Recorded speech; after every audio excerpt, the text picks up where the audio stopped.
алейкум, урматтуу достор. Турарбеков Маяк YouTube каналыбызда Китеп Батыл долбоору суланууда. Бүгүн экинчи чыгарылыш. Кудай буйруса, бүгүн конокто БУ пресстин негиздөөчүсү Жаныбек Абдитегин байкебиз келди. Хош келдиңиз байке. Assalamu алейкум. Анан биздин биринчи чыгарылышка келип берген блогер байкебиз Канай Токтомамбетов байке келди. Assalamu алейкум. Кандайсыздар? Ассалам, жакшы. Достор, бүгүнкү темабыз дагы китеп багытында болот. Бүгүн ушул темабыздын негизи ушул китепке байланган. Сингапур билим берүү системасы, парадокстордун күчү деген эң пакти. Муну Жаныбек байкелер которуп кыргызчага аябай сонун китептердин бири. Ушунун негизинде бир талкуу болмокчу азыр. Азыр биринчи сөздү ошол биринчи чыгарылыштын коногу Канай Токтомамбетов байкебиз көрсөк, келиңиз байке. Эл менен учурашып, амандашып. Макул. Саламатсыңар, урматтуу көрүүчүлөр.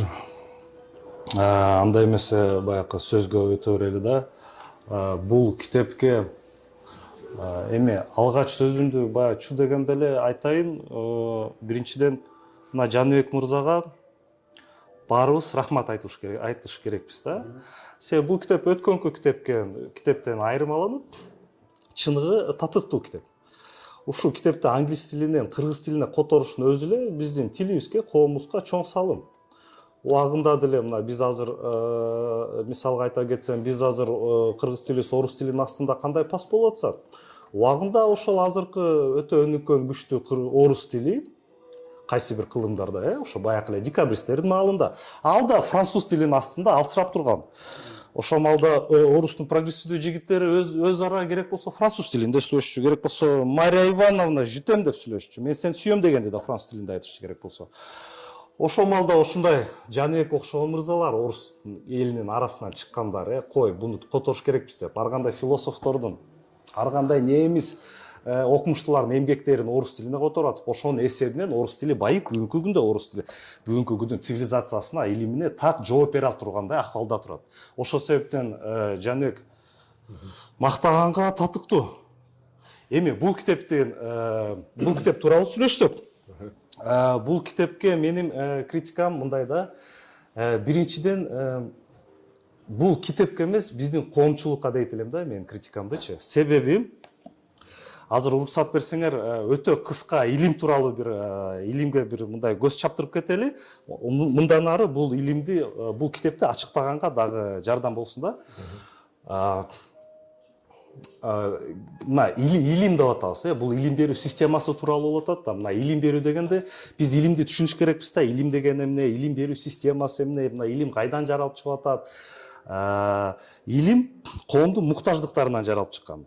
Бунун далилин издесек, дароо эле тарыхка кайрылабыз да. Чу дегенде эле цивилизациянын алгачы, тарых башталган цивилизация бул шумерлердин цивилизациясы.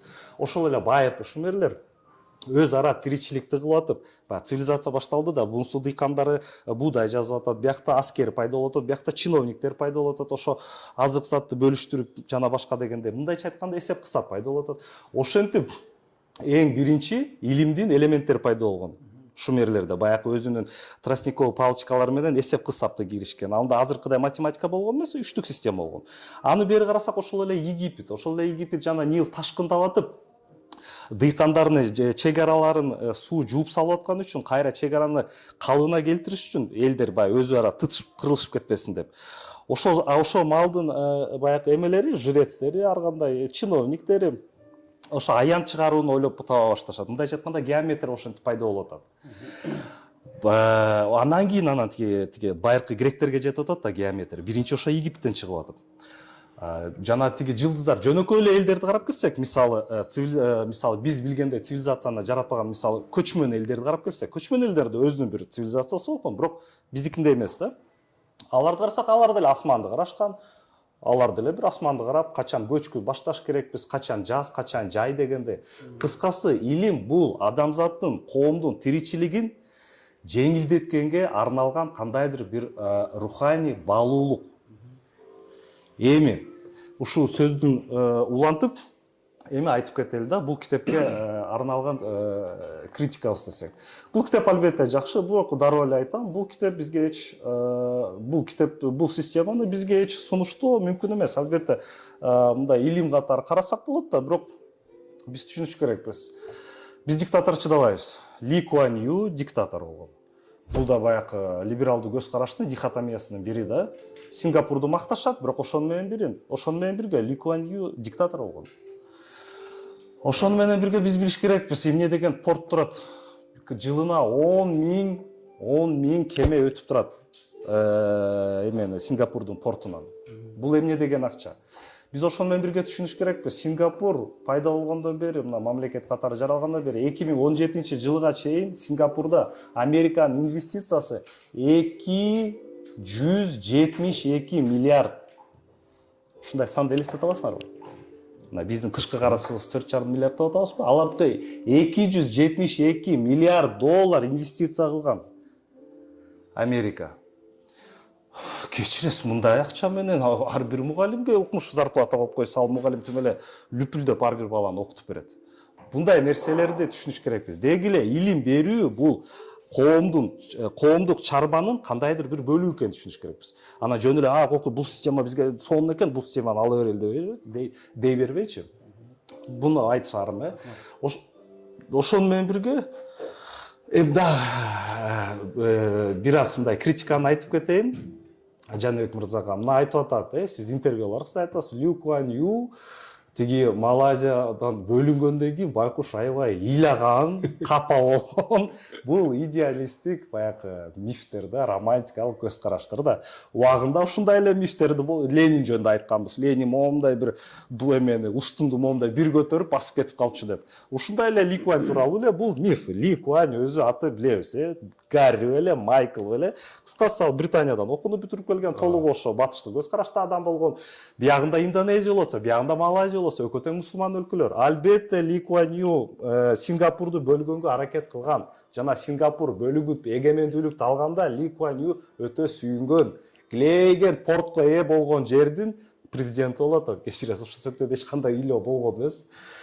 Анан дагы эле эмеден Жаныбекке дагы бир айтып кетейин, критикадан деги эле коомчулукка чыгып илимди популярдаштырабыз дегенибиз, албетте бул жакшы. Жана ошону менен бирге мен Жаныбектин ак ниетине коомго бир таасири болсун дегенге ишенем, кошулам. Бирок биз жаңылыш кылышыбыз мүмкүн. Жаныбек жаңылышты, мен да жаңылышып калышым мүмкүн.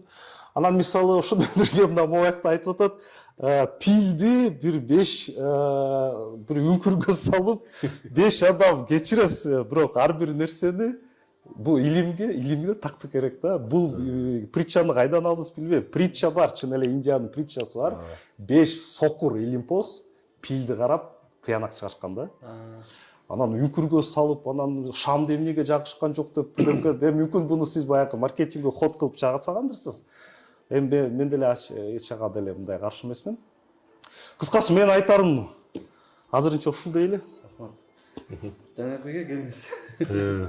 Эми жооп берди.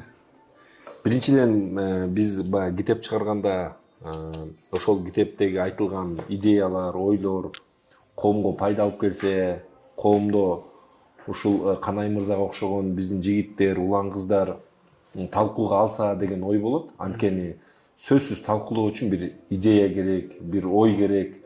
Ал ойду баарыбыз бирөөнөн угабыз же китептен окуйбуз. Негизде биздин коомдо мындай байкап көрсөк, дээрлик биздин кыргызча китептер азыр учурда дейли, же буга чейин кыргызча китептер биздин адабий китептер болуп келген, чыгармалар эле да. Бирок бир өнүгүү жөнүндө, өзүндү өнүктүрүү, өлкөнү өнүктүрүү, же психологиялык, же башка дагы жанрдагы китептер кыргызча жокко эсе болгондуктан кыргызча сүйдөгөн кыйын активист, улан кыздар ошол адабий чыгармадагы адабий адептер менен чектелип калгандай да, жакшы идеяларды сүйлөшө албайт. Мисалы орус мектепте окуган бала менен кыргыз мектепте окуган баланын көп айырмасы бар, бирок бир айырмасын мен байкайм. Кыргыз мектепте окуган балдар биздин чыгармаларды же болбосо биздин тилге которулган дүйнөлүк айрым чыгармаларды эле окуган болсо, орус мектепте окуп бүткөн балдар дүйнөдөгү баардык сонун чыгармаларды окуган болот, сонун китептерди окуган болот, окубаса дагы колу жеткен болот, бир күн окуйт. Айырмасы ошол экен да. Анан мындай карап көрсөк, бул эми бир айырмасы. Анан мындай карап көрсөк, бизде китептер буга чейин которулбагандыктан китеп өзү үнсүз мугалим деп коет. Муну бир которуп, бир жакшы чыгарып койсоң тура берет, кийин элдер окуй берет, пайда зыянын көрө берет. Анан ошондуктан биз бул ишке киришип, анан так бул китепке эми сөздү бура турган болсом, билим берүү негизи коомду оңдой турган тармак. Коомду эмес, бул адамзатты деле оңдой турган тармак, эгер туура кабыл алып, туура багытка түшсөк. Анан карасак, негизи дүйнөдө Сингапурдун, Түштүк Кореянын, Кытайдан Гонконгдун же тиги Финляндиянын жана башка бир 10 чакты өлкөнүн билим берүү системалары аябай күчтүү экен. Мисалы биз жаңы спорт олимпиадасында көрөбүз го. Же Кытайлар, же Америка, же орустар биринчи болот го.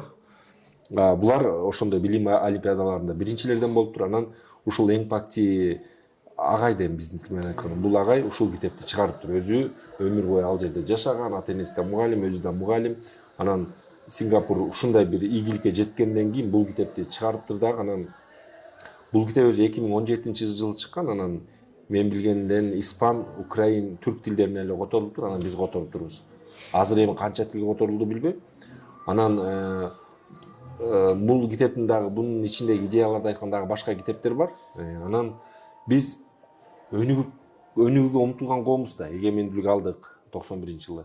Анан ар кайсыга урулуп согулуп атабыз. Ар кайсы мамлекетти карап атабыз, тарыхыбызды карап атабыз. Анан ошондуктан биз ушул китепти тандап алганбыз дагы.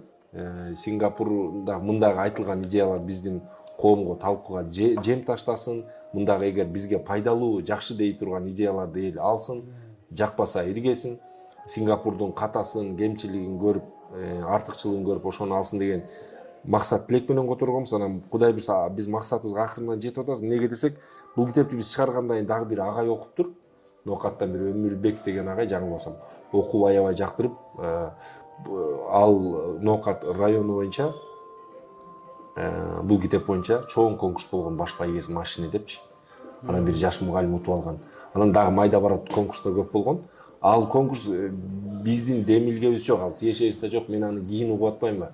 Аябай сүйүнүп, анан ал кишилер жактырып, пайдасын, зыянын айтор китептиргеп, өздөрүнө пайда жагын алып калса керек, пайда зыян жагын. Анан бүгүнкү талкууга дагы Канай мырза талкууга чакырганына дагы сүйүндүм, аябай кубануу менен кабыл алдым чындыгында.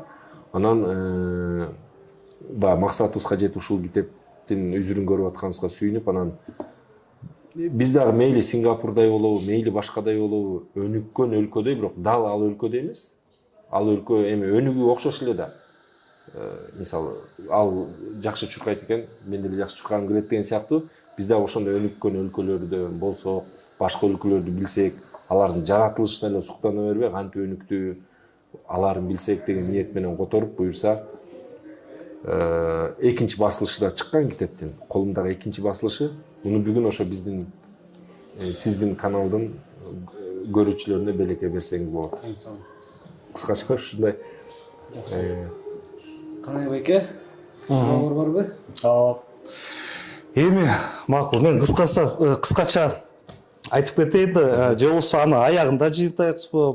Менде мындай сунуш да.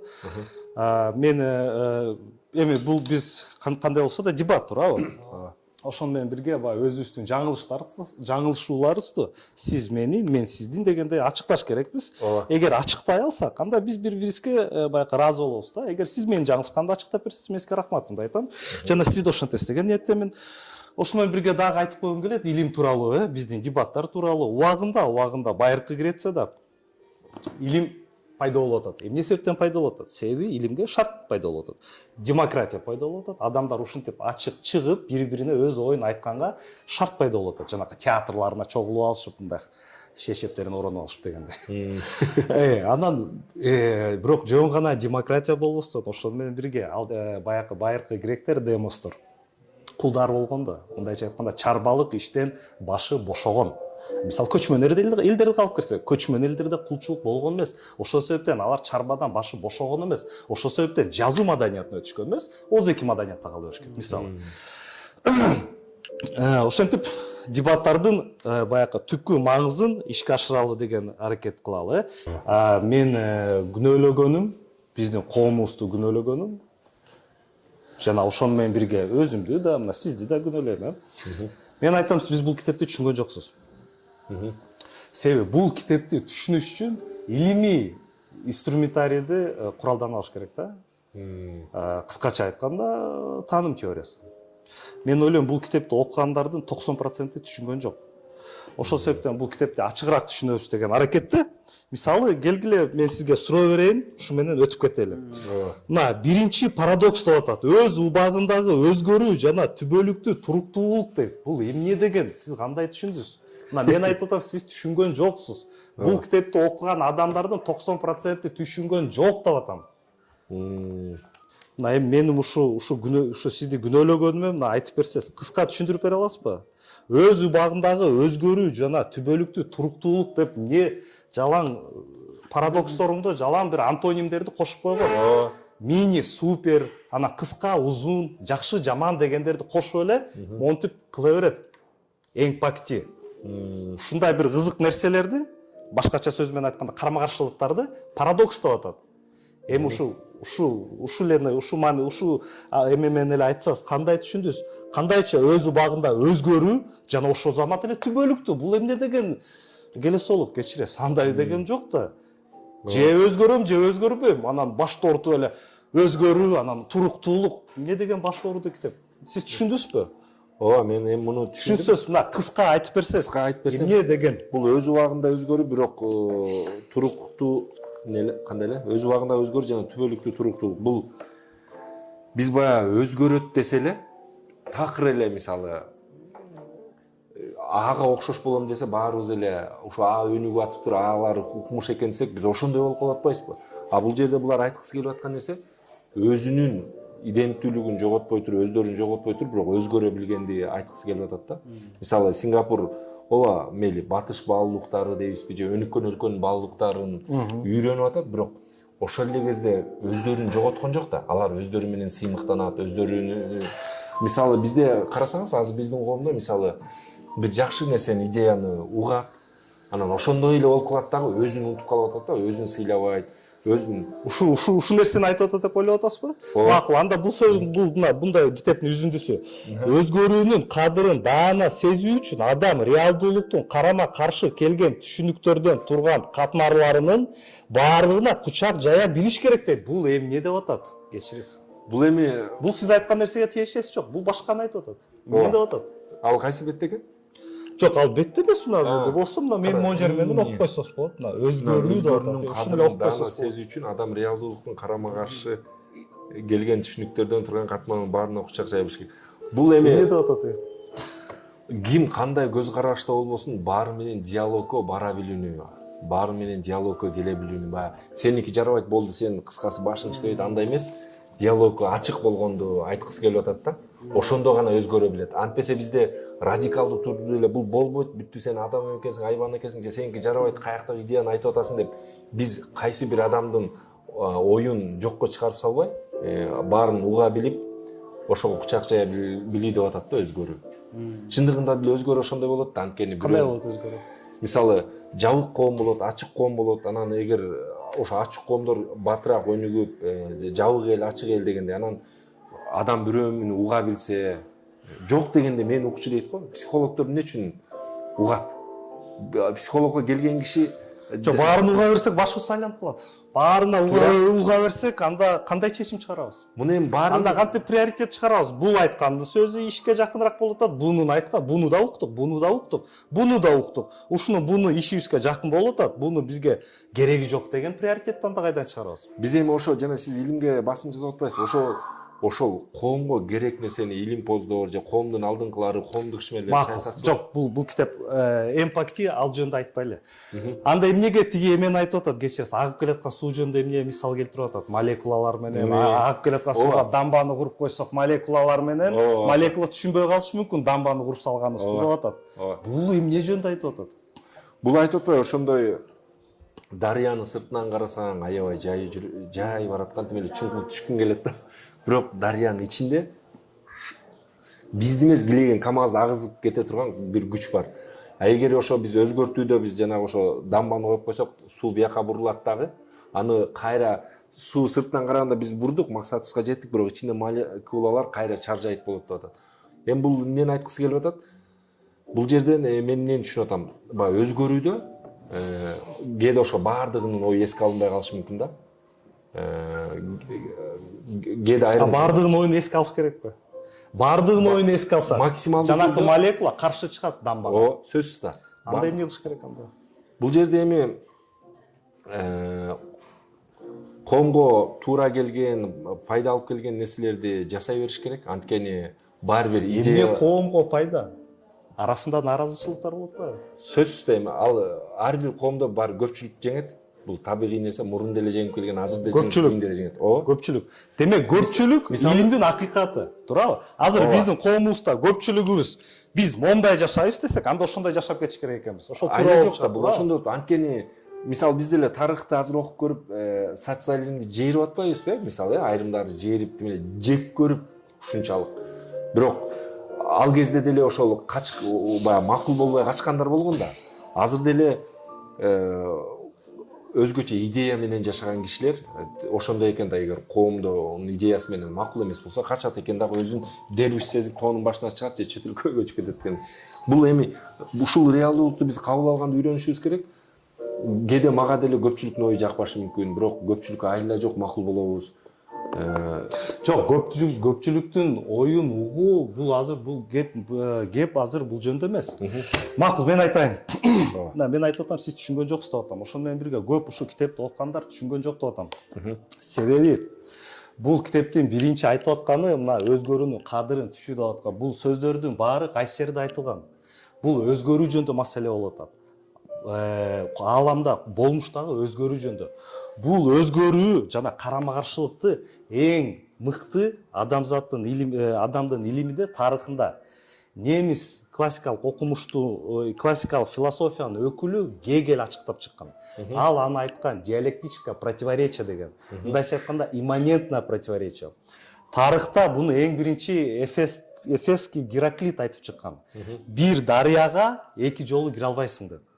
Иш жүзүндө биз карап келсек, биз бир дарыяга бир да жолу кире албайбыз. Эмне деген сөз болуп атат? Ал дарыяга киргенде мына бут салып, мына мен могу дарыяга азыр кирем деп туруп, силер киргенде дарыядагы суу агып кетти. Сиз башка дарыяга кирип атасыз.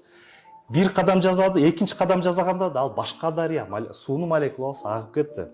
Ошондо диалектикалык карама каршылыктын өзгөрүүнүн өзөгү деген бул диалектика илими да. Бул эмне деген? Мен мисалы азыр бул албетте өтө оор, татаал илим. Бирок бир айтып кетейин, мына мен азыр өзгөрүп турам азыркы заманда. Буга 2 секундка чейин мен канай элем. Азыр мен бир эле учурда канаймын жана канай эмесмин. Себеби канай деген ким?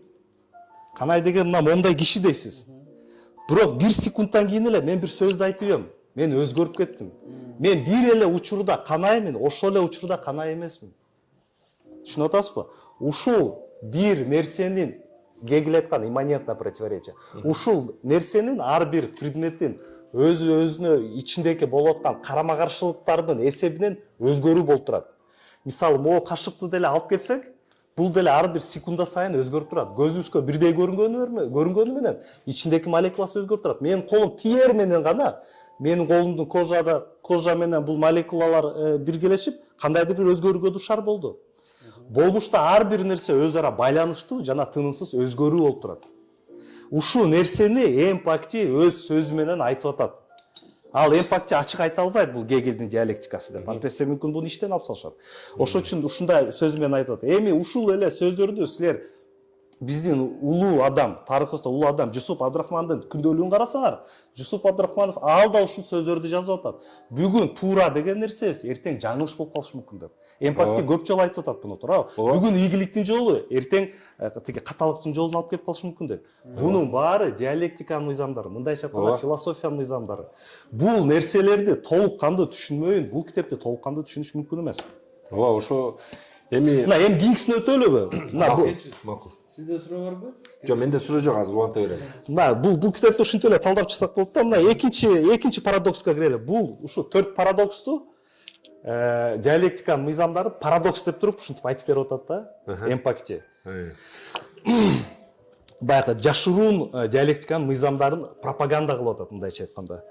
Эми мына экинчи парадокс деп атат. Кайрымдуу жана меритократия, кечиресиз, бул эмне деген башаламандык.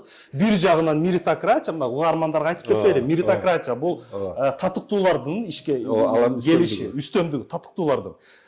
Сингапурда Ли Куан Ю ушу меритократияга аябай басым жасаганда, акылдуу бала, сабакты жакшы окуп, жакшы иш кылып, ошол бийликке келиш керек, ошол мыкты болуш керек дегенчи. Бул айтып атат, меритократия ошол менен бирге кайрымдуулук деп атат. Эмне деп атат бул? Кандай бул меритократия жана кайрымдуулук? Бул карама-каршылык, бул антоним нерселер. Же силер меритократия эң мыктыларды алдыга түртөсүңөр. Же кайрымдуулукта баарына жардам берип эле, баарыңар кучакташып эле жатып каласыңар. Кечиресиз, бул эмне деп атат? Жана биринчиге мында бир-эки сөз жыйынтыктап коеюн, суроо бербей эле. Негизи ал Сингапур ал эми баягы өзгө, кыскасы биз дайым өзгөрүүгө даяр болуш керек да. Бул китепте эле ошону айтып атат. Эң пакти деле сиз көбүнчө жана илим менен айтып атпайсызбы? Анан эми биздин коомго жалпак тил менен айта турганда түшүнүктүү болуш үчүнчү. Адам баласы өзү негизи бир идея менен катып калбай, туруп калбай, дайым өзгөрүүгө даяр болуш керек. Эң пактиде ошону айтып атат. Жана ошол эле өзгөрүү акыркы чечим болбош керек. Ошондуктан бул Сингапур, бул эң пакти окумуштуу, ошону айткысы келген да. Сингапурлуктардын бул канында бар, булардын психикасында бар өзгөрүүгө дайым даяр болуу, өзгөрүүгө даяр. Биз дагы ошондой коом болсок жакшы болмок деп ойлойм. Өзгөрүүгө даяр, бирок ошол өзгөрүүдө акыркы чечим эмес. Жана рахмат. Өтө жакшы, мен кошуп кетейин. Мына сиз азыр айтып жаткан сөздөр толугу менен философия илиминде чагылдырылган. Бул тууралуу кыргыз тилинде китептер толтура. Кечиресиз, ошол эле философия тарыхын илимин караңыз. Алтымышбаев, Миңбаев, Закир Акимжанов, Миңбаев Козубаев, толгон токой совет дорунан калган биздин академиктерибиз бар. Алар дал ушул сиз айткан сөздөрдү айтып жатат. Бирок ал илимдин аты диалектика. Эми ал диалектика союз илимине таныш болгончу биз андан коркуп, кокуй деп чанып атабыз. Мындайча айтканда, бул китепти күнөөлөгөн себептердин эң чоң бири ушунда. Биз колубуздагы алтынды убагында рыгытып салып, эми башка бирөөнүн колундагы күмүшүн карап алып, ами сонун экен. Эми сендей болгум келет деп атабыз.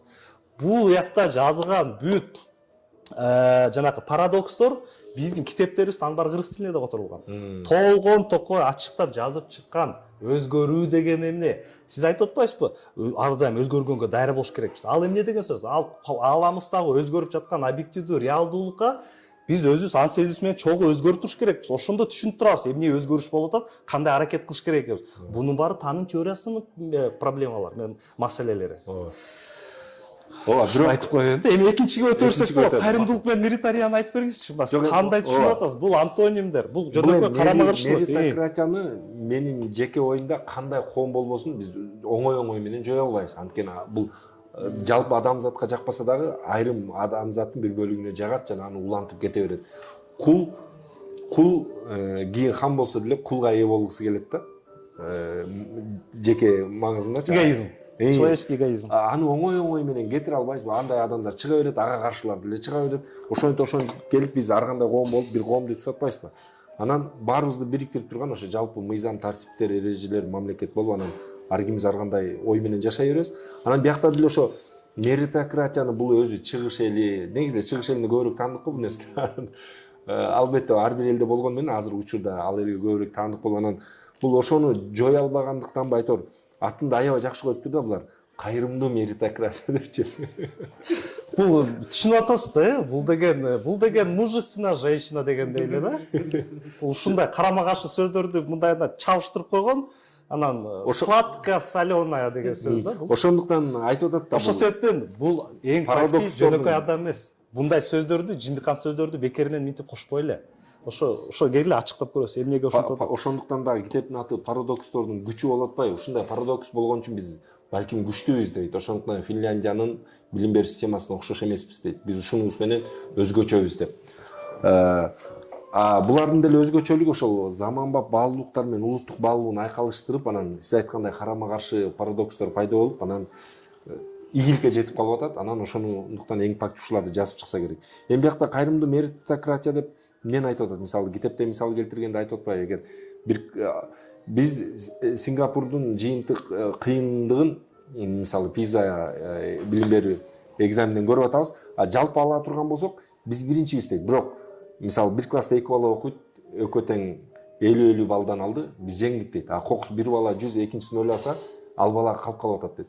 Бирок биз ал бала менен өзүнчө иштешип, мисалы булар эмнени киргизген? Ар бир класста, мисалы Сингапурда ар бир класста бирден ассистент бар, жардамчы мугалим.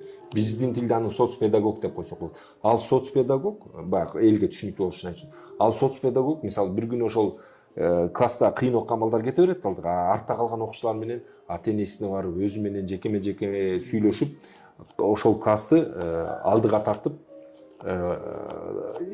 тиги алдыңкы окуучулар менен теңегенге аракет кылат да. Ошондой ыкмаларды киргизип, булар өзгөчө билим берүү системасын куруп берип атат.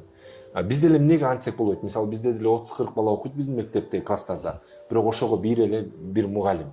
Ал мугалим баардыгын карайт, тартибин, классын, билим берүүсүн, ата-энелер менен байланышын. Бирок булар ошондой мисалы бирден бизде бир мектепте бир эле соцпедагог бар. Жок дегенде мен жана жок. Бизди салыштырыш мүмкүн эмес. Биздин зарплатабызды караса, алардын зарплатасын караса, ал мүмкүн эмес. Бирок ал боюнча мындай оюм бар. Туура мен ага кошулам. Алар экономикалык жактан чындыгында күчтүү өлкө. Менимче 20 өлкөнүн бири болуш керек. Бирок 5 өлкөнүн бирөөсү. 5 өлкөнүн бири бул да. Бирок биз 100 миң өнүгүү үчүн ошондой асмандагы жылдызды карашыбыз керек да. Тажикстанды карап, Казакстанды карап өнүксөк болбойт. Албетте Казакстан бизге салыштырмалуу кыйын. Туура. Анан ошондуктан болбойт деп менче биз окуйлу, талдайлы сиз сыяктуу кишилер менен болду. Мен улантайын, мен айтып атам, сиз эч түшүнгөн жоксуз деп атам. Сиз эч түшүнгөн жоксуз. Бул жерде кеп эмнеде болуп атат? Милитария татыктуулардын келиши максатка. Анан бир кайрымдуулуктар, милитария менен кайрымдуулук бул баягы эч кошул антонимдер да, кошулбас нерселер.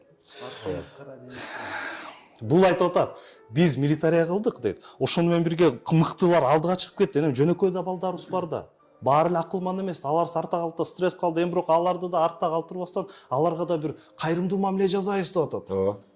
Биз ушундай коомчу кызыкчылыгыбызды көптүрсөк, чоңойтсок, ошондо кайрымдуу мамиле жасап, кечиресиз, бул нерсе адамдын тарыхында болуп өткөн нерсе. 19-кылымдын башында утопист социалисттер деген болгон. Фурье, Сен-Симон, Оуэн дегендер. Алар да айткан. Биздин мисалыбызды айтып коеюн, Бизде да ал нерсе бизде деле болуп жатат, кечиресиз. Бир балабыз тачка сүрөп жүрөт 15 жашынан баштап. 30 жашына чейин Ош базарда тачка сүрөп жүрөт. Мисалы. Башка бир балабыз Баткенден келди да 16 жашында эч мүмкүнчүлүк жок. СТОго кирди да, болду, балка каклап жүрөт. Башка балабыз Оксфордда иштеп жүрөт. Ал ошо татыктуу Оксфордда иштеп, башка балабыз движение кылып бизнесмен болуп кетти. Ал татыктуу, ал өз эмгеги менен тапты. Мына милитария. Туурабы? Эми Сен-Симондор айткан, силер ошентип бербестен, ал бала деле тиги Ош базарда жүргөн балабыз деле, ал деле биздин коомубуздун бир бөлүгү. Ал да биздин, ал да бизбиз. Ал жөндөн да кам көрүш керекпиз дейбиз, туурабы? Эми ошол тиги социалист утописттер айткан, силер байлар, алар да жөндө ойлоп койгула да. Деп ушул идеяны түртсөк, колунда бар адамдар, чын эле, деп тигилерге жардам берип коет деп ойлошкон. Ошон үчүн алар тарыхта социал утопист болуп калышкан. Ана бул социал утопизмден кийин анан гана ишке Энгельс, Маркс дегендер чыгып атпайбы? Социализмдин илимий теориясын, илимий базасын түртүп келишкен. Ошентип анан дүйнөдө чоң тополоң болуп атпайбы? Марксизм деп туруп. Туурабы? Эми кыскасы мен айтарым, бул адам 19-кылымдагы утопист социалисттердин айтканын эле кайра кайталап атат. Бул иштебейт. Буну ал өзү мойнуна алып атат. Туурабы? Жанагы көптөгөн мугалимдер, башка мугалимдерди, сен балаңды тиги элиталык мектепке түртө бербей, жөнөкөй мектепке деле бар деп атышат. Туурабы? Алар түшүнүктүү болуш үчүн угармандарга айтып кетейин. Ал эмне демек? Ал убакыт бизде деле болуп атат. Бизде деле баары юрист болгусу келет, экономист болгусу келет, маркетолог, дипломат болгусу керек. Бирок ошону менен бирге кечиресиз. Бизге ирригационный системаны билген кесипчи керек. Бизге зоотехниктер керек. Бизге биологдор керек. тиги уруктарды иштетип кандай эмне отурсуң? Сиз балаңызды зоотехник кыласызбы? Мен дипломат кылгым келет. Мен ага мүмкүнчүлүгүм бар. А сен бар зоотехникке бер. Ал биздин коомубузга керек. Ал нерсе иштебейт. Кичинекей балаңызга айтып көрүңүзчү, барып зоотехникте окуду десеңиз, ата мен тиги уйдун аркасын чукулап жүрүнбөй койчу дейт да. Себеби анын акчасы такыр башка, экономисттин акчасы, маркетолог, юристтин акчасы башкача болот. Туурабы? Бул карама каршылык азыркыга чейин турат. Эми тиги айтып атат, мугалим өзү башка балдарга, ай сен балдарыңды эле престижный эмес мектепке берчи, бул биздин коомубузга керек деп коюп, өзүнүн баласын элитардык мектепке түртүп атат. Аны айтып атат, биз ушундай акыбалда бул карама каршылыкты жеңе албайбыз деп атат. Ана бул карама каршылыкты жеңиш үчүн биз тиги эмпакти өзү айтып атат. Туура, бул карама каршылыкты жеңүү мүмкүн эмес. Себеби бул жерде экономикалык кызыкчылык турат, элиталык мектептин аркасынан. А бул жөнөкөй мектептин аркасынан коомдун кызыкчылыгы турат, бирок экономикалык кызыкчылык жок. Трактор менен зоотехник тиги маркетологдо акча таппайт. Бирок ошол трактор айдаган, ошол ирригационный системаны иштеткен ошол зоотехник, ветеринар бизге керек. Биз агрардуу мамлекетпиз. Бирок барбайт. Бул карама каршылыкты кантип чечебиз? Чечүү мүмкүн эмес деп атат. Буну чечиш үчүн адамгерчиликтүү болуш керекпиз деп атат. Кечиресиз, бул сөздөрдү ошондуктан кайрымдуу дегенди кошот да. Бул сөздөрдү адамзат басып өткөн башынан, 19-кылымдын башына бул өткөн. Ушул проблема чечилбеген үчүн кечиресиз, биринчи атамекендик согуш болуп кеткен. Биринчи дүйнөлүк согуш болуп кеткен. Мындайча айтканда бул утопия. Түшүндүм. Жок, бул биз бул китепти мен түшүнгөн үчүн котордук. Балким аябай түшүнгөндүрсүз, түшүнбөгөндүрсүз анысын так айта алам, бирок түшүнүп элге пайдалуу болуш үчүн котордук. Анан ал нерсе, сиз айтып аткан нерсе мурун эле 19-18 андан аркы окумуштуулар изилдеп койгон. Бирок илим улам жашара берет, изилдене берет, тарых кайталана берет. Ушундай эмпакти деген бир окумуш чыгат, ушинтип жазат китеп. Кийин башка окумуш чыгат, анан ошол сиз айткан жанагы илимди аны улам чечмеленип, жиликтенип кете берет, илим өнүгүп кете берет. Анан ошол сыяктуу эми бул мисалда бул артка кетүү. Бул эки кадам артка кетүү. Бул мисал. Бул мисалдабы? Милитария менен кайрымдуулук ишке ашкан эмес. Тарыхта андай болгон эмес. Сингапурда ишке ашкан үчүн анан олигархтар кедейген балаларды ойлогон эмес. Албетте, адам азыр билесизби бул кандай ишке ашып атат биздин дүйнөдө? Анан азыр бир айтып кетейин, Канадада, Францияда 60% налог. Мындайча айтканда, бул мамлекеттер мондай кокодон алып туруп, акмак сен момча акча төлөйсүң дейт да. Ошол акчадан анан тиги кедейген балаларды камсыз кылып турат. Ошентип тең салмактуулук кармалып келет. Франция, жанагы Канада айтып кеткендей. Америкада көп анча эмес. Башкача кылуу мүмкүн эмес, башкача ал адам өзү бербейт. Мындайча айтканда, бул карама каршылык өзүнөн өзү табигый чечилбейт. Бул карама каршылыкты чечиш үчүн мамлекет ортого кирип, акмак, сен момча акча бересиң? 60%. А сен момча, сен тигинче, тетиги байкуш артта калган жөнөкөй балабызды биз эптеп өзүбүз багып турабыз дейт. Ошондуктан булар ошо кайрымдуу меритократияны киргизди да. Ал эми баягы сөзсүз ар бир коомдо өнүккөн, бизге идеалдуу мамлекет болсо деле, сөзсүз артта калган ар бир адамдын жөндөп мүмкүнчүлүгү ар кандай, алар кала берет, боло берет. Сиз айткандай андай нерсеге ошо мамлекет же ошо коомдун алдыңкылары киришип аралашыш керек. Ансыз ал нерсе артта кала берет. Ошондуктан булар дагы ошол нерсени артта калтырбаш үчүн дээрлик булар аябай сыймыктануу менен айтып атпайбы? Дээрлик биздин көпчүлүк окуучу, алдыңкы окуучу деп. Ошондой өзүнөн өзү булар өнүккөндүктөн ошол 4 парадокс келип чыгып, анан ошондуктан булар кайрымдуу меритократияны киргизишкен да. Аны киргизбесе балким дагы деле улана бермектир. Албетте бул китепте өзүнүн каталарын да айтат, кандай биз эми анын үстүндө иштөөдөбүз деп. Анан мисалы бир нерсени биз билишибиз керек да, өнүгүш үчүн.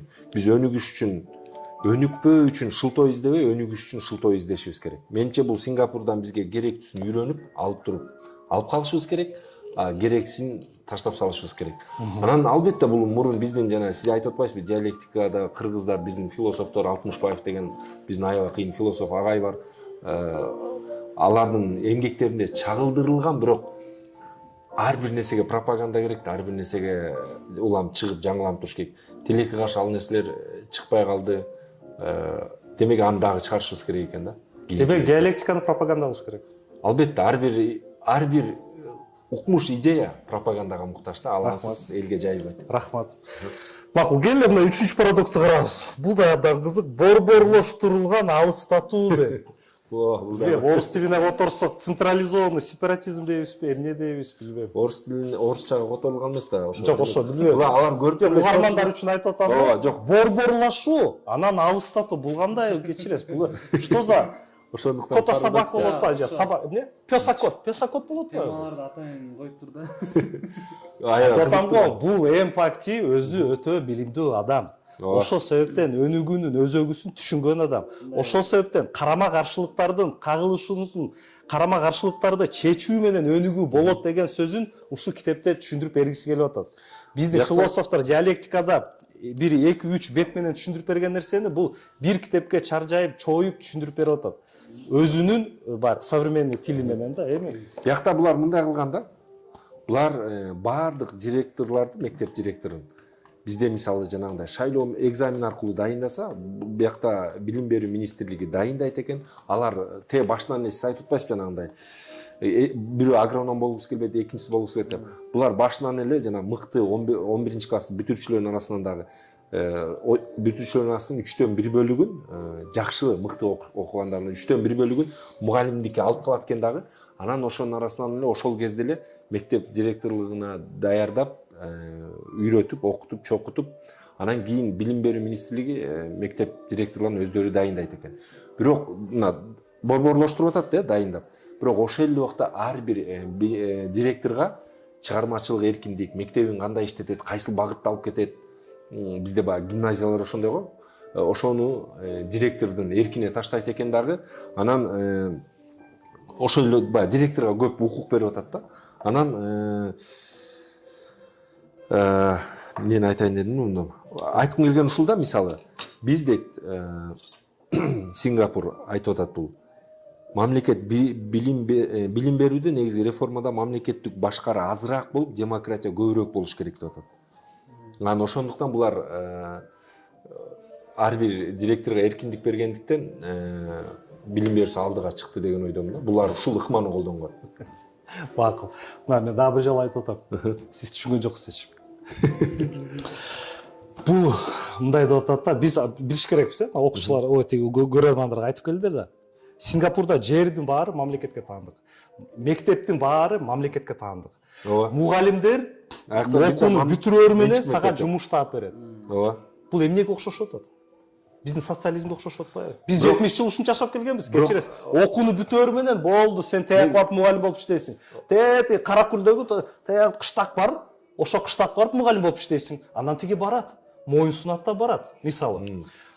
Бунун системасы ушундай болуп атат. Бирок ал совет дорунда каалоосу жок эле ишке ашырчу. Бул өлкөдө каалоо менен ишке ашырылат алар. Жок. Бул өлкөдө каалоо менен акчанын эсебинен ишке ашырылат. Акчаны койсо албетте каалайт. Жок, мен азыр бир нерсени айткым келет да. Бул айтып аткан нерсе борборлошуу менен алыстатуу деп атпайсызбы? Бул чын эле өтө чоң татаал тема, саясат илимдеринде да бул татаал тема. Убагында 20-кылымдын башында мондай лысый, мондай сакалчан бир киши, мондай чыгып туруп, вся власть советом деп кыйкырган киши. Анын аты Владимир Ильич Ленин. Ал убагында айтып чыккан демократический централизм деген. Ошо демократический централизм дегенде бул киши айта албайт. Бул киши Ленин жөнүндө мактап айтып бере албайт. Ошол үчүн ушинтип башты ортуп түшүндүрүп берип атат. Иш жүзүндө бул демократический централизм. Ал эмне деген сөз? Бул ал мындай. Эң өзөктүү вектор, бул баягы коомдун өнүгүүсү дедик, ал эң негизгиси. Ошол план, ошол общий вектор. Ал эми тиги кыштакта, бул кыштакта кандай эмне жасайсыңар? Биякта чабан болобу, биякта заводдо иштеген адамдар болобу, биякта мүмкүн заводдо иштеген тиги адамдардын сөзү улуу, тиякта чабандын сөзү улуу болобу? Аны өзүңөр чече бергиле, советтер өз ара. Бирок силердин чечүүңөр ушул коомдун кызыкчылыгын алкагында жатыш керек деп Ленин баштаган бул нерсени. Анан кийинчерээк бийликке Сталин келип калып да, тияктан согуш башталат деп Сталин баарын мондай күч менен алып кеткен да. Иш жүзүндө Ленин демократический централизмди баштаган. Башкарган эмес да бирок. башкара албай калган, туура өлүп калган. Анан айтып атам го, Сталин бийликке келгенде баары башкача болуп кеткен. Бирок Лениндин идеясы, Жусуп Абдрахманов эмне үчүн Ленинди жакшы көргөн, эмне үчүн кызынын атын Ленина коюп атат? Себеби ушул идеялары абдан жаккан. Бул эң негизги багытыбыз бир деген сөз, коомдун кызыкчылыгы деген сөз. Майда чүйдө суроолордо советтер өзүлөрү кеңешип, өзүлөрү чечип, анан импульсту жөнөтө берет. Айылдан чечесиң, импульс кетет, районго келет. Райондон ошо сен чечкен импульсуң туура болсо, тиги областка кетет. Областтан республикага, андан ары тетиги Кремльге кетип калат. Ошентип тетиги Баткендеги дыйканыбыз Кремльде отурчу да. Ооба, бирок Горбачевдун мондай 20 метрден карап. Ошондо деле булар ишке ашырып атпай, Ленинден айырмаланып, бул Сингапур ишке ашырып атат. Ленин ашыра албай калды. Эми бул мындайда бир класс болот, класста тиги бир сулуу кыз болот, сулуу кызды мен сүйөм, ал сүйөт, баардык эркек балдар сүйөт, бирок аны кызды сүйдүрө алган эле алып кетет. Ошол жактан бул Сингапур ишке ашырды. Макул. Жок, ишке кантип ашырды, ал башка маселе. Туура Союз маалында бул принцип ишке ашкан эмес дедик, макул. Демек бул принцип туура экен да. Бул принцип туура. Демек демократический централизм туура. Демек Ленинди окуп көрүш керек экен. Жок, Ленинди окуп көрүш керек. Бирок баары окубаш керек да. Муну баягы Чубак ажынын жакшы сөзү бар. Библияны окусам болот деп сурап берет го. Библияны Чубак ажы мен окусам болот, бирок сен окубай эле кой дейт да. Ошол сыяктуу сиз айтып аткан Лениндин идеяларын, Карл Маркс менен Фридрих Энгельстин Капиталын сиз сыяктуу жана башка илимпоздор окусун. Ал коомго иликтеп, жиликтеп, ошо илимпоздор, коомдук ишмерлер таратыш. Макул, жакшы. Эми аз окутуп көп үйрөтүү деген сиз кандай түшү, кандайча аз кайра башты ортоп атат, аз окутуп көп үйрөтүү деп атат. Опять котопёс автор. Бул негизи бул бир идея негизи адамдын башын ортсо ошондо адам өнүүгө Туура. чыгат да. Анан бул өзү ошо китепти ачыктайлы да. Ооба. Негизи булардын ийгиликке жеткени дагы бар күч деген жашта болот да. Булар дагы ошол эмне үчүн өздөрү биринчи жана борборлоштургандагы себеби, мисалы, анан алыстатып үйүп атпайбы? Алар борборлоштуруп аткан себеби менин түшүнүгүмдө булар жаш мугалимдерди, мисалы, аларда мугалимдердин орточо жашы 36 жаш болуп атат. Адам жаш кезинде, ошо Жусуп Абдрахмановдай биздин жаш кезинде көп ишти, көп идеяга ээ болот, көп ишти жасайт.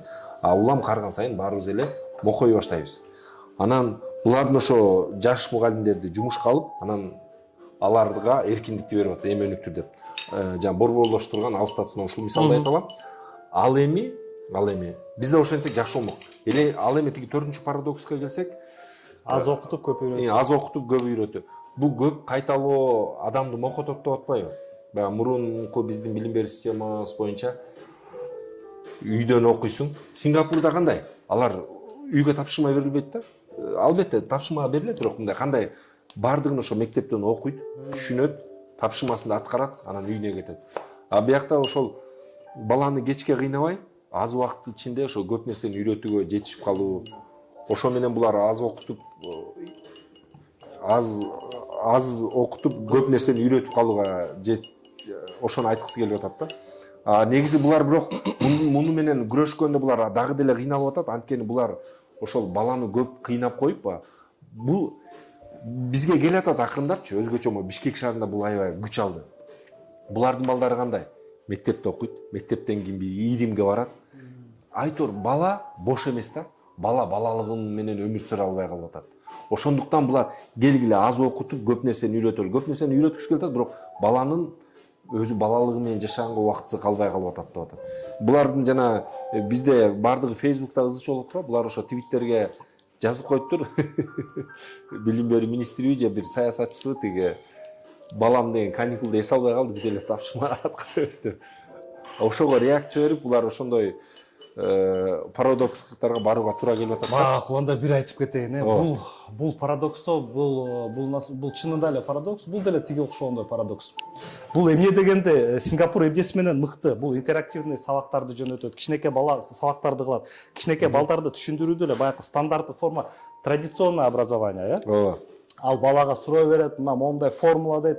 Биз бүгүн фотосинтезди өтөбүз дейт, фотосинтездин максатын айтып берет, мына бул традиционный. А булар башка ыкмага өтө баштаганда, кандай ыкма? Жана биринчи балага ошо нерсени, предметти түшүндүрүп, предметтин карама-каршылыктарын түшүндүрүп берсе, бала өзү акыл эси жетиш керек да. Мисалы, могу өсүмдүк, мына балдар карагылачы, бул өсүмдүк жерден момча азык зат алат. бирок өсүш үчүн диссимиляция ассимиляция процесстерин жүргүзүп жана өзүнө керектүү органикалык материалдарды камтып калып жана өсүш үчүн буга бир гана тамыр менен жердеги жана суудагы азыкча жетишпейт, органикалык материалдарды өзүнө толуктуу албайт. Бирок өсүп атат балдар эмне үчүн деп суроо бергенде балдар ойлонот, урунат, сурунат, антип минтип атып, бирөөсү айтат, эже күндөн го дейт. Мен эртең менен чыксам күн мага жылуу жакшы тиет, булар да ошо күндөн бирдемке кылат го дейт. Анан мугалим айтат, ооба, туура, күндүн эсебинен фотосинтез жүрөт. Ошол үчүн биздин сабагыбыз бүгүн фотосинтез деген методикаларда. Эми бул методикалар 70-жылдары эле пайда болгон. Давыдов, Эльконин деген биздин окумуштуулар буну эч ак эле түшүндүрүп беришкен, майдалап чайнап беришкен. Бирок баягы партиянын катыктыгы болгон үчүн бул метод көп жакшы ишке ашпай калган. Себеби бул методду ишке ашырыш үчүн мугалимден өтө чоң көп энергия талап кылынган да. Кыскасы ошол малда баягы союз мындай начарлап баратып, көп көңүл бурулбай калган. Бирок иш жүзүндө бул методдун баарын мыкты совет окумуштуулар иштеп чыккан. Ошол эле Иленковдун китеби бар, «Школа должна учить мыслить». Эгер окуп көрсөңүз, ошол китепте баланын таануусу эң мыкты кайсы учурда жүрөрүн айтып берип атат. Жөн эле жатпатканда баланын мээси кыйналат да. Балага ошол проблеманы түшүндүрүп бериш керек деп. Мисалы, кантип бул машинка пайда болду, кантип двигатель пайда болду, кантип роторный двигатель пайда болду. Мисалы деп, макул айта берсиңиз. Эми мындай менин оюм. Сиз негизи ооба биздин ошо окумуштуулар 70-жылдар ойлоп тапкан жакшы. Бирок көрдүңүзбү, алар ойлоп канчалык сонун нерсени ойлоп тапканы менен, эгер ошондогу бийлик, ошондогу өкмөт эркиндик бербесе, жеке ошол окумуштууларга, жеке адамга эркиндик бербесе, демек коом өнүкпөй артта калган. Бул ошонун көрсөткүчү да. Биз ошондон сабак алып, Сингапур тескерисинче ага эркиндик берип атат, ошондуктан Сингапур өнүктү. Ошол кезде биз тилекке каршы ошол адамдарга эркиндик бербегендигибизге байланыштуу биз артта калып калдык. Демек бүгүн биз ошол сиз айткан окумуштуулардын эмгектерин кайрадан карап чыгып, кайрадан биз жандандырып, мына биз тарыхыбыз менен сыймыктаналы. Кечке эле четти карабайлы дагы, алар менен сыймыктанып, мына алдыны карай кетели десек дагы жакшыраак болот да. Ошондуктан биз тарыхтан сабак алыш, тарых эмне үчүн керек? Тарыхтан сабак алыш үчүн эмне керек деп ойлойм. Тарыхта сиз ошо жанатан бери айтып атасыз, бизде мурун бар болчу деп. Мен кошулам ага, бизде бар болчу. Мен да өзү ошондой көз караштамын да. Анткени азыр биздин коомдогу дээрлик ар бир экинчи кыргыз менен сүйлөшсөң эле өзү кыргыз, бирок кыргыздын баары жүдөм иштей берет. Бирок мен ага кошулбайм да. Биздин да колубуздан келет, биз да ошону жасайлы. Биз дагы мындай китептерди которгондун себеби сингапурлуктардын эле колунан келбейт, биздин да колубуздан келет. Алар жасаган нерсе башка жерден келген эмес. Өздөрүнөн чыккан, өздөрүнөн, ушул сөздү атайын айтып атам, өздөрүнөн чыккан. Сиз айткандай ошо Ленин жана башкаларды балким изилдеп чыктыбы, аны мен билбейм, аны эң фактиден сураш керек. Мен шектенем да. Макул, кыскасы мен бул китеп убактыбыз да тар болуп атат, кыскасы айтып коеюн. Бул китепте мындайча айтканда билим берүү системасы бүт эле жанакы совет доорунда кандай болсо ошондой болуп атат да. Кечээ биз деле мугалимдерди жактаганбыз. Биздин эски совет китептерде тиги кинолорун карагылачы. Ай, мектеп, анан педагог это лучший человек общества. Анан мугалим жана мугалим байкуш жетим баланын үйүнө барып эле там, Вася, а ты почему в школу не приходишь? Вася деп эле бир барып берген мектеп бар го. Мына буну баары ошону жазып атпайбы? Камкор окуучу, камкор мугалим деп. Принциптерин айтып атат. Буну баары болгон да, кечиресиз. Ошол эле бул жөн эле тиги акчаны күчүнө салып принцип кылып атса, союз малынан акча жок болчу да. Адамдын ан сезимин жогорулатуу менен ишке ашырчу. Баягы эле кинону эстесеңиз, Афоня деген кинону. Баягы алкаш жинди Афоняны. Бүгүн андай болсо, карап туруп, ичсең ичер, мага эмне дейбиз? Мен өзүм окатым турат, өз окатымды тарта албай жүрөм дагы отуруп, сен менен мораль окуймбу дейбиз. Мисалы, себеби бүгүн биз баарыбыз өзүмчүл жашап келе атабыз. Бүгүн жашоо ошондой. Союз малында атайын институт болчу, жумуштан кийин баарыңар чогулуп, Афоня, ичпечи, адам болчу, Афоня, сен кыздарга тийишпечи деп. Мындайча айтканда, бунун баарын элементтери болгон. Эми кыскасы айтарым, эгер бул китепти мактап атсак, анда кечиресиз, анда союздун эмнеге союздан да жамандап атабыз, кокой. Ушундай болуп атат да. Бул китеп союзда болгон нерсени үстүртөн гана көрсөтүп берип атат. Чын эле жакшы депчи. Бизде анын баары союз малында болгон. Бизде бир гана акча жок болчу, анан биз ошону кыла албай калдык. Бул кылды деген да туура эмес.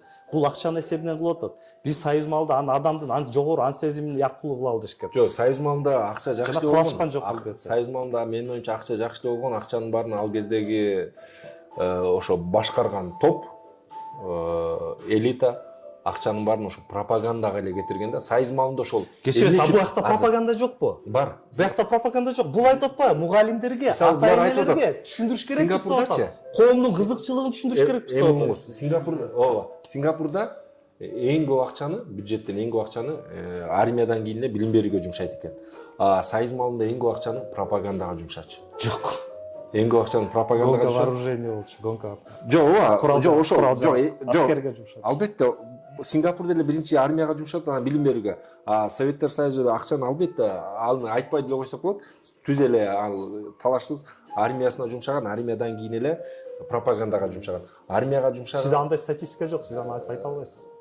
Статистика Жок, сизде андай маалымат жок. Аларда ошондуктан алар убагында космоско биринчи учкандыр, ошондуктан армиясы күчтүү болгондур. Пропаганда кылган үчүнбү? Жок, армияга биринчи жумшаган үчүн. А пропагандага кылган үчүн көптөгөн тарыхтар, көптөгөн туура эмес иштер азыр ачылып атат четинен. Союз маалында акча эмес, эркиндик болбогон үчүн ошол жакшы идеялар, сиз айткан жакшы идеялар ишке ашпай калган. Адам бааланган эмес, адам бааланганда гана жакшы идеялар ишке ашат. Союз маалында мисалы Жок, азыр союз маалында критика кылбайлы. Ал өзүнчө бир тема. Жок, мисал менен айта алдым. Мисал союз маалында деген Калашниковду ойлоп тапты, жана автомат. Жок, азыр эми аны Калашников жок. Ага убакыт жок. Бир сөз айтып коеюн. Бир сөз айтып коеюн. Кандай коом өнүгөт? Эркин коом, анан адамды баалаган коом өнүгөт. Адам менен эсептеше билген. Мисалы, ошо союз маалындын сиз жакшы жагын айтып анан алар болгон деп атпайсызбы? Алар болгон, бирок эмне үчүн ишке ашпай калган? Ал кезде мына бир окумушту жакшы бир нерсени ойлоп тапса, ал ойлоп тапкан нерсеси окумуштун менчиги бойдон калган эмес да. Аны ошол кездеги бийлик алып алган. Окумуштуга медалды төшүнө таккан, Волганы берген, эркиндикте жашайсың деген да. Азыр эркин коомдо андай эмес да. Биз бир нерсе ойлоп тапсак, ал биздин менчик. Ал анын өмүр бою үзүрүн көрөбүз. Ал кезде ошонун үзүрүн ошол кездеги башкарган элита көргөндүктөн жакшы, сиз айткан жакшы нерсени барып тилекке каршы ишке ашкан эмес. Ошондуктан айрым окумуштуулар башка өлкөгө качкан, жер которуулар болгон. Ушундай ойду айтмакчымын. Кызык, анда сиз Ал эми Сингапурда эми бул Ли Куан Ю дагы өзү ошондой парадокс лидер болуп атпайбы? Өзү батыштан окуп келген, бирок келип сиз жок, ал эч кандай парадокс эмес. Жок, өзү батыштан окуп келип атат дагы.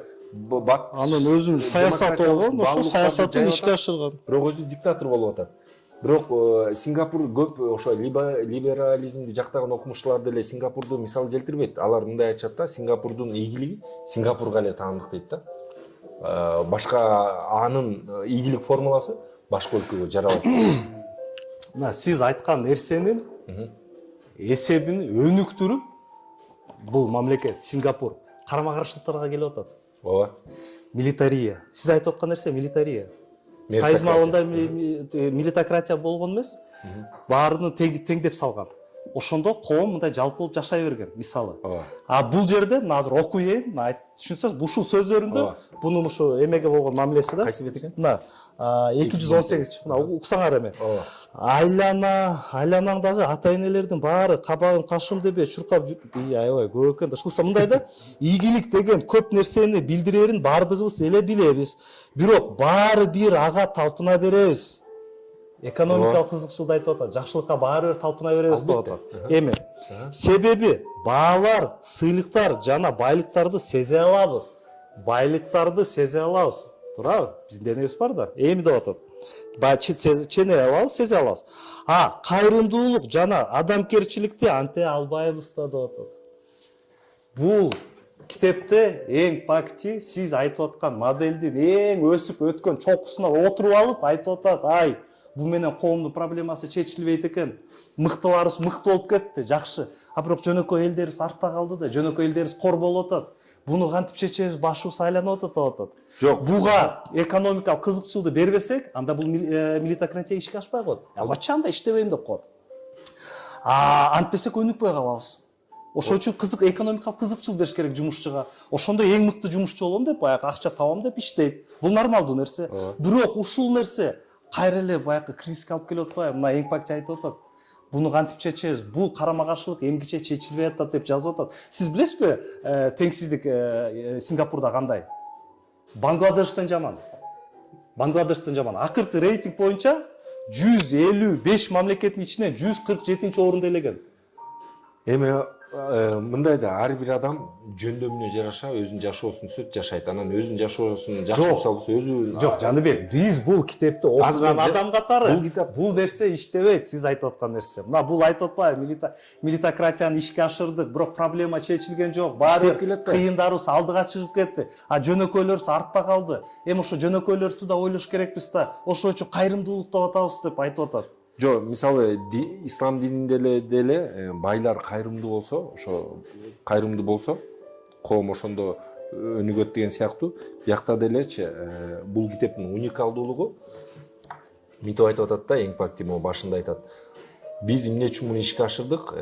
Жакшы мыйзамды кабыл алган саясатчылардын, ал мыйзамды так аткарган өкмөттөгү кишилердин жана ошол реформаны туура түшүнүү менен жеткирген мугалимдердин талкпас эмгеги менен ишке ашырдык деп атат. Ооба, сиз айткандай кайрымдуулукту, адамгерчиликти сезет. Сиз сезбейт дедиңиз, сезет деп айтат. Кантип сезет? Бул эң пакти айтып атат. Мугалим эмес, окуучу барып келип окуучуга такалат да, билим берүүдөгү реформа туурабы? Окуучу реформаны сезбейт дейт. Окуучу мугалимди сезет дейт. Ошондуктан мугалим өзү ошо адамгерчилик, жанагы кайрымдуулук сапаттарды. Демек пропаганда керек экен да. Албетте, биякта демек союз маалында жанакы в этом мире доброта деген мультиктер, детский мультиктер, анан друг не оставит в беде деген жанакы аны бар туура болуп турду демек, Жок, мындай да. Пропаганда дегенде жакшы нерсенин пропагандасын жакшы, анан жаман нерсенин, мисалы пропаганда кечиресиз, достук, бири-бирине жардам берүү, жанбарларга айыр мамиле жасоо, жаратылышка айыр мамиле жасоо, бунун баары союз маалында пропаганда болгон. Ал талашсыз, эми адамгерчилик пропаганда ал жакшы. Бирок айрым пропаганданы, мисалы мекенди сүйүү, мекен башка, мамлекет башка да турабы? Өлкө башка, мамлекет башка. Алар болсо, сен мамлекетти сүй, бул элитаны сүй деген эле сөз да. Ошону кайба катуу пропагандалаган. Ошондуктан айрым жүрөгү таза кишилер айырмасын билбей мекен үчүн бейгүнөө шейит кете берген, мисалы. Шейит кете берген десек жарашат аларгачы, өлө берген. Ошондуктан союз маалынын өзүнүн мен жеке пикиримде жакшы жагы азыраак, жаман жагы. Ал сиз көп жакшы жактары бар деп атпайсызбы? Ал окумуштар. Жок, жакшы жактары бул айтып атат. Бул айтып атат бизге. Бул ошонун союздун жакшы жактарын башка сөз менен айтып берип атат, иш жүзүндө. Ооба, ошону айтып атпаймын мен. Бул айтып атат да, эң пакти. Эгер биз ошондой жакшы баалуулуктарга эркиндик бергенде гана биз өнүгөбүз дегенди айтып атат. Ай союз маалында бербей калгандыгына байланыштуу белгилүү бир катмарга иштеген үчүн өнүкпөй 70 жыл жашап кала берди.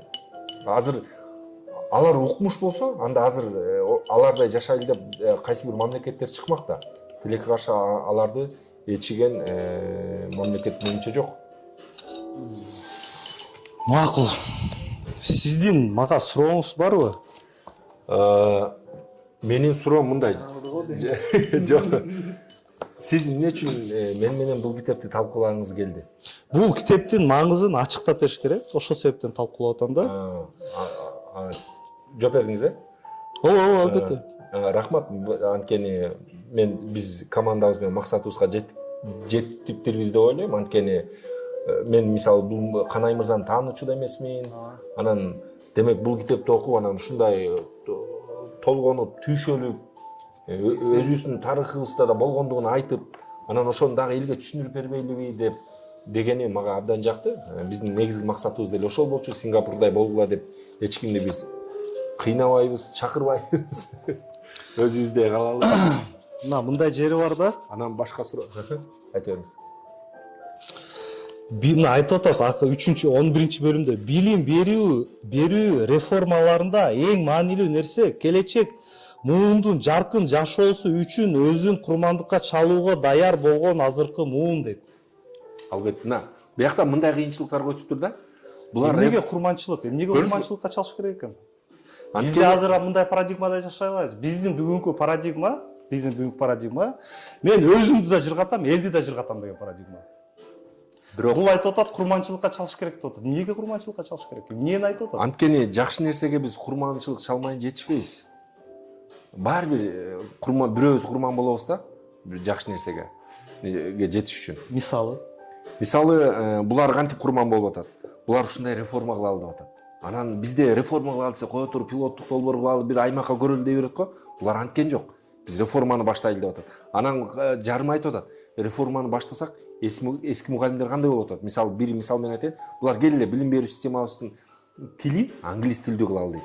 Анан айтып атат, жергиликтүү тилде сүйлөп жүргөн мугалимдер кандай болуп атат?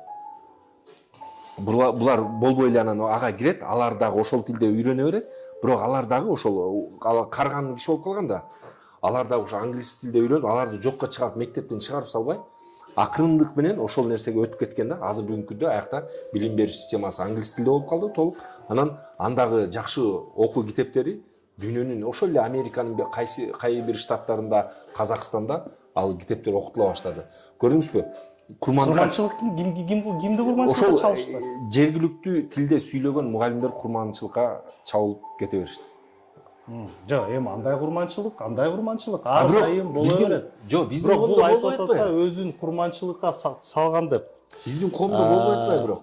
Биздин коомдо толгон токой адам курманчылыкка чабылып атат, кечиресиз. Толгон токой. Ар дайым ар бир адам кайсы бир өзгөрүүнүн курманчылыгы болуп келет. Бул нормал. Өзгөрүү эмес.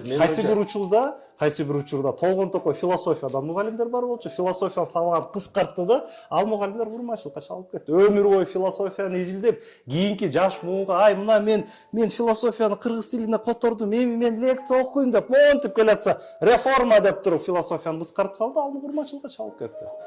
Мисалы. Албетте, ар бир реформа бул идеалдуу болбошу мүмкүн. Мен жана башында айткандай. Жок, мен айтарым, бул кайсы курмандыкты айтып атат? Бул айтып атат, бул курмандык деп. Мен айтып атат, Ооба. Жеке адамдын кызыкчылыгы менен коомдун кызыкчылыгы карама каршы болуп калышы мүмкүн. Андай мисалдар толтура. Туурабы? Мисалы, Жусуп Абдрахмандын өзүнүн жеке кызыкчылыгы, коомдун кызыкчылыгы менен карама каршы келип калган. Ал деле башкалардай болуп, партиянын жылуу кучагында жүрө берсе болот болчу. Бирок элдин кызыгын жактайм деп партия каршы сүйлөп чыкты. Иш жүзүндө мындай болду. Өзү кете берди. Кыскасы, демек менде кийинки суроо сизге. Демек, кайсы учурда коомдун кызыкчылыгы жатат бул иште? Кайсы учурда жеке кызыкчылык жатат? Буну биз туура түшүнө билиш керек экенбиз, туурабы? Аны түшүнүш үчүн ошол маселени чагылдырылган, ошол предметти чагылдырган илимди изилдеш керекпиз. Ал илимдин аты эмне? Тааным Теориясы. Ал илимдин аты коомтануу, туурабы? Коомтануу деген илим бар, чоң илим. Баякы шумерлерден баштап бүгүнкү күнгө чейин түшүндүрүп берип атат. Кайсы коом кантип өнүгүп, кайсы өнүгүү, кайсы реформа коомдун кызыкчылыгына дал келген, кайсы реформа жеке кызыкчылыктарга дал келип калган. Демек, коомтануу илимин окуш керекпиз, туурабы? Ооба, окушубуз керек. Эми биякта ошону окушубуз керек болгондуктан биз билим берүү бизге эң негизги өнүгүү үчүн каражат экенин түшүнүшүбүз үчүн бизге ар кандай булактар керек. Элге дагы, илимпоздорго дагы. Илимпоздор эле окуп калса, анда илимпоздор ал коомдун апендилери болуп калат. Ошондуктан элге жалпак тил менен түшүндүрүлгөн башканын ийгилигин эл өлө окуйт да. Анан ошондуктан биз ушул китепти котордук. Мына Сингапурдун окуп көрүлү. Сингапур эле болобуз деп атасак. Жакшы. Анан ошондуктан биз коомду таануу деп атпайбызбы? Коом өзүн тааныш үчүн башка коомдун өнүгүү этабында көрүш керек. Ошондуктан биз ушул китептерди биздин элдин эне тилине которуп чыгарып атабыз. Билим берүүнү өнүктүрүү үчүн. Негизи эле жанагы Түштүк Африкадагы бир университетте жазуу бар го. Ал атактуу жазуу. Университет атактуу болсо дагы бир коом өнүктүргүн келбесе билим берүүсүн талкалап сал дейт. Ал талкаланган билим берүүдө жаман дарыгерлер өсүп чыгат, ал кишини өлтүрө баштайт дейт. Жаман полиция чыгат, ал кишинин баарын камай баштайт дейт. Ошол сыяктуу биз өнүктүрүү үчүн, коомду өнүктүрүш үчүн билим берүү системабызды оңдошубуз керек. Аны оңдош үчүн бизге изилдеш керек. Изилдөө үчүн бизге булактар керек. Мен бир нерсе кошуп кетейинби? Ооба, сиздин айтканыңыз абдан туура. Деги бул китепти которгонсуз, бирок мына бир жаңылышканыңызга кошулуп, критика айтып, ошону менен жыйынтыктайлы. Аяк сөз деле айтып коет элем. Сиз өзү эмеңизди айтып атасыз, Ликуандин айткан. Эми ооба, Ликуан айткан аякта тыстата кыла беришет, ой бул укмуш билерман адам деп. Ошону менен сиз айтып атасыз, баягы мугалим кандай болсо, жаран ошондой болот, жаран кандай болсо, коом ошондой. Мамлекет ошондой. Ликуандин сөзү экен, макул. Иш жүзүндө биз түшүнүш керекпиз. Мугалим бул руханий баалуулукту кайра жайылтып, кайра башкача айтканда, маданияты, воспроизводство культуры. Маданияты кайра иштеп чыгуучу адам. Ал өзү иштеген руханий маданият. материалдуу баалуулуктан кийин келет. Жанакы айтып кеткендей эле да. Шумерлерден баштап сүйлөшүп келдик го. Илим коомдун муктаждыгы деп атабыз, туурабы? Эми бизде Кыргызстанга туруп 100 сонун мектеп ачып койсоз да илим таркабайт. Себеби биздин коомдо муктаждык жок. Убагында биздин коомдо глейген аграрный сектор бар болчу, глейген заводдор бар болчу, тиги приборостроительный завод полупроводников, электродвигатель, станкостроение деген бар болчу, хлопчатобумажный, анан кийиз чыгарган, жанакы тиги пахтаны иштеткен жана башка. Ошондой өнөр жайлар иштеп турганда илим жашайт коомдо. Эгер коомдо өндүрүш жок болсо, илим өлөт. Себеби илимди окуштун кереги жок. Жаш балага карап туруп, ай, сен илимпоз болбойсуңбу десеңиз, мен не кылам дейт? Эски костюмду кийип алып жүрө берем дейт. Мен андан көрө калькулятор басканды үйрөнөм да, движение кылам дейт. Бир балабыз илимпоз болуп, таякта мугалим болуп жүрөт 5-класстарга. Алган зарплатасы 15 000 сом. Башка балабыз 3 контейнердин ортосунда отурат, калькуляторду баскылап. Тапканы 200 000. Биздин жаш буун ошо экинчи баланы тандайт. Бул нормалдуу нерсе. Ал балага 1000 жолу жакшы бала бол, илимди оку десек да, коомго илим таркабайт. Коомго илим таркаш үчүн өндүрүш керек. Өндүрүштү кантебиз деген бул албетте башка маселе. Эми ал мындай да, биз азыр билим берүү бизде өнүгүп атат. Өнүгүп атат деген кандай? Жакшы, жаман жак. Өнүгүп атат дегенде изденип атат. Ар кайсы жерге чабылып атат. Көптөгөн мектептер ачылып атат. Көптөгөн билим берүү системаларын өлкөгө алып келип атат. Жана Кембридж билим берүү системасы, Сингапурдукун алып келип атат. Сингапур методу боюнча сабак берген мектеп ачылды. Азыр биз изденип атабыз. Бирок сиз өндүрүш болбосо анын баары каяка барат деп атпайсызбы? Ооба, анын баары чет мамлекетке чыгат. Ооба, биз программист болуп.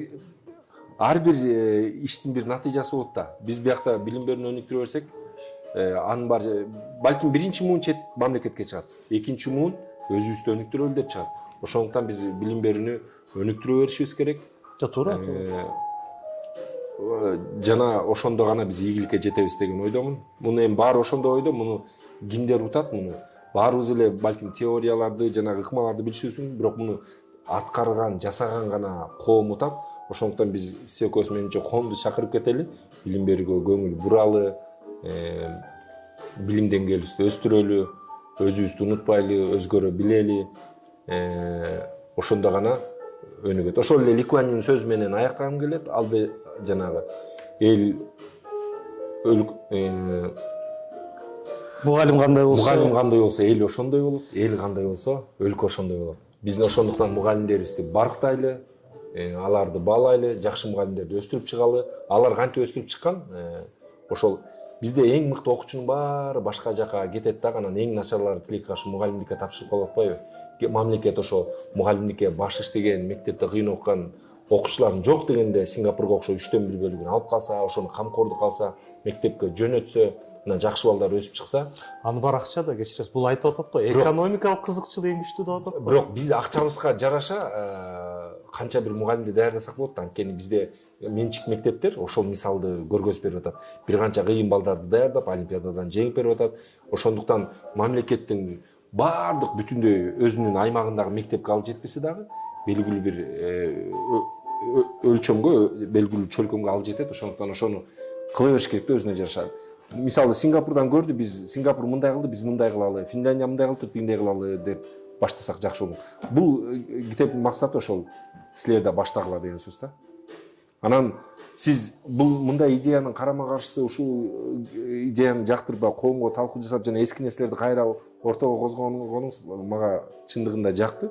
Анткени ошол чаңда жаткан илим деп койсок болот, чаңда жаткан китеп сыяктуу, ал кайра анын беттери ачыла баштады да.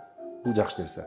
Ооба, албетте 90-жылдары бул азыр эптеп түшүндүрүп бере албай аткан көтөрүлгөн проблемалар 90-жылдары көчөгө ыргытылган, меш чагылган ал китептер менен убагында. Эми мен жаштарга кайрылуу жасасам, баягы акыркы жана сөз айтылып калды го, жеке кызыкчылык менен коомдун кызыкчылыгы деп. Коомдун кызыкчылыгы айтып кетким келет да, жеке кызыкчыл, экономика кызыкчыл ар дайым күчтүү болуп келет. Биз коом таануу, коомдун кызыкчылыгы бул абстракция, бул жок нерсе. Каалаган нерсеңизди кармасаңыз, ал бир материал болуп чыгат, же бир станок болуп чыгат, же акча болуп чыгат, же суу болуп чыгат, же өсүмдүк болуп чыгат. Коомдук кызыгуу жок. Адамдын жеке кызыгуусу ар дайым бар. ар бирибиз жакшы жып болсун дейбиз, жакшы машина болсун, менин катыным шуба кийсин, менин балам Оксфорд мектепке барсын, жана башка дегендей. Кыскасы, коомдук кызыкчылык менен жеке кызыкчылык көп маселелерде карама каршы келишет. Эми мен жаштарыбызга кайрыларым, эгер биздин Кыргызстандын, биздин коомдун алдыңкы прогрессивдүү жаштары болом десеңер, силер өз курманчылыгыңарды кылыш керексиңер. Ал кандай курманчылык? Ар бир эле адам өзүнүн жеке экономикалык, социалдык маселелерин чечип жашагысы келет. Коомдун кызыкчылыгы бул ошо коомдун ошол эле коом таануу маселесин изилдөө, тааным теориясын изилдөө, бул эч кимге кереги жок нерселер. Эч ким сизге рахмат дебейт, коом таанууну изилдегениңиз үчүн бир да адам силерге рахмат дебейт, эл да рахмат дебейт, мүмкүн тарых кийинчерээк рахмат дейт, бирок иш жүзүндө бул абстракция, жок нерсе. Бирок ошол жок нерсени силер курманчылык чалып изилдеш керексиңер. Ошондо биздин калкыбыздын ичинен прогрессивдүү жаштар көбөйөт, жана ошону менен бирге өнүгүүнүн бир өбөлгөсү шарты пайда болот. Ошо мен аяктадым. Ошо мен деле анда жаштарга, биздин мекендештерге кайрыларым. Урматтуу мекендештер, урматтуу жаштар, биз ар кандай ойдо болгонубузга карабай бирибизди уга билгенди үйрөнөлү, талкуулай билгенди үйрөнөлү, жээрибегенди үйрөнөлү. Бүгүнкү биздин талкуудай. Анан билим берүүбүзгө абдан жакшы көңүл буралы. Анан бул китепти дагы бул каналдын көрүүчүлөрүнө белек ала келдик. Тилек мырза өзү берип коет. Талкууга чакырганыңарга ыраазычылык билдирем. Рахмат. Буюрса китепти окуйлу, билимдүү бололу, өзгөрөлү, өзүбүздү унутпайлы. Эң сонун биринчиден сиздерге рахмат. Кудай буйрса, белектер боюнча биз Instagram баракчабыз аркылуу жарыя жөнөтөбүз. Ошол жактан көрүп утуп алсаңыздар болот. Талаштан тактык жаралат дегенди буйрса, көрүүчүлөрүбүз да бул китепке кызыгып окуп чыгыңыздар. Сиздер да бул видеону көргөндөн кийин эгер окуй элек болсоңуздар, окуган болсоңуздар, сөзсүз көрүшүңүздөр керек деп ойлойм. Биздин талкууну көрүп, сиздер да ой жүгүртүп, оюңуздарды комментарийге жазып кетиңиздер, кандай ойдосуздар. Анан сиздерге